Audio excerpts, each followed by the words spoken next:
اعوذ باللہ من الشیطان الرجیم بسم اللہ الرحمن الرحیم یا ایہا الذین آمنوا اتقوا اللہ وکونوا مع الصادقین صدق اللہ مولانا العظیم وبلغنا رسولہ النبی الامی الکریم ونحن على ذلك لمن الشاہدین والشاکرین والحمد للہ رب العالمین۔ عقیدت و خلوص کے ساتھ بارگاہ رسالت مآب سید عالم نور مجسم جناب محمد رسول اللہ صلی اللہ تعالی علیہ وآلہ وسلم کی بارگاہ بے کس پناہ میں جھوم کر ہدیہ درود پاک پیش فرما لے۔ اللہم صلی علی سیدنا مولانا محمد وعلی آلہ سیدنا مولانا محمد۔ یہ عرس اشرف الاولیاء جس کا انعقاد آپ تمامی حضرات و خواتین نے کیا، یقیناً آپ لائق مبارکباد۔ اللہ رب العزت ارشاد فرماتا ہے یا ایھا الذین آمنوا اتقوا اللہ وکونوا مع الصادقین، اے ایمان والو اللہ سے ڈرو اور سچوں کے ساتھ ہو جاؤ۔ ہمارا جو مشربی تعلق ہے وہ حضرت مخدوم سلطان سید اشرف جہانگیر سمنانی سے ہے۔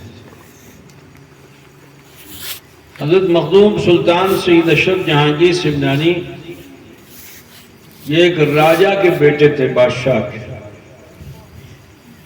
جو سید تھے اور بڑے پائے کے بزرگ تھے۔ ان کا نام تھا حضرت سید ابراہیم نور بخشی رحمت اللہ تعالی علیہ۔ اولاد نہیں تھی، چھیلا نہیں تھا، تو میاں بیوی روز رات میں اٹھتے اور تنہائی میں اپنے رب کو مناتے کہ اللہ اولاد عطا فرما دے، اے اللہ تو ہی خلاق عالم ہے، تو میرے ونش کو بھی چلا دے، اولاد عطا فرما دے۔ ایک روز انہی کے نام کے مجذوب تھے، ان کا نام تھا حضرت ابراہیم۔ رات میں پورا محل قلعہ بند ہے، کوئی دروازہ نہیں کھلا ہے، اچانک آپ ظاہر ہو گئے۔